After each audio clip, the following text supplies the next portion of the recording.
transferred by ostensible owner.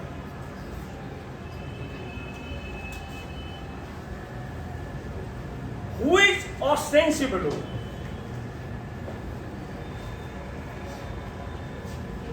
Hindi में कहा गया है उसको दृश्यमान स्वामी.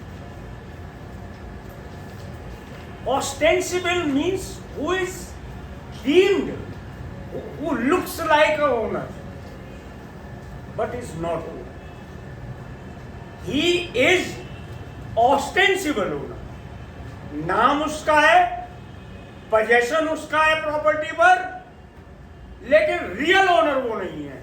खरीदी उसने नहीं है, खरीदी किसी तीसरे व्यक्ति ने. तो जो रियल ओनर है उसकी कंसेंट से कोई अन्य व्यक्ति, any other person is the ostensible owner of any property.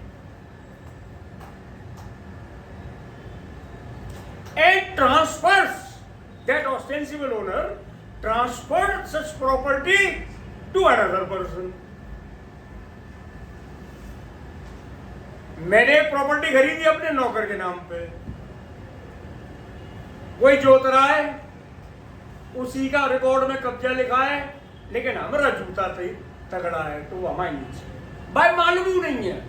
अब तो खैर फोटो वोटो लगने लगे हैं, पहले तो कुछ लगता ही नहीं था. और ये कब का कानून पढ़ रहे हो तुम?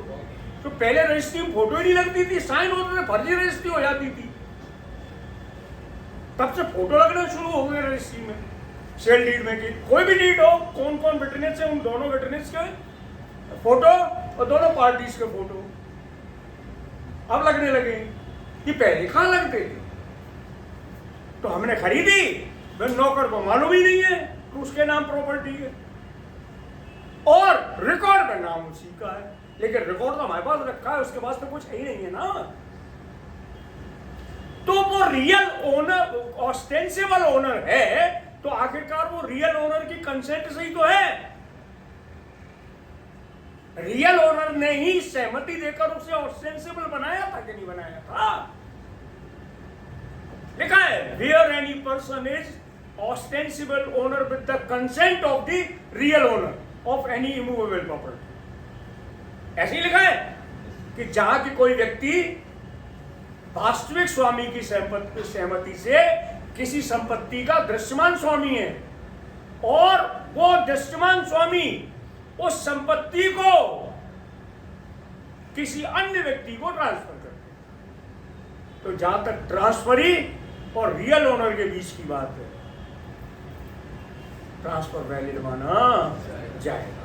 लेकिन अगर रियल ओनर ये प्रूव कर दे कि साहब ये ऑस्टेंसिबल था और ये बात खरीदने वाला जानता था, दोनों बात, purchaser was well aware that he is ostensible owner, well aware, but document was in favor of the ostensible owner.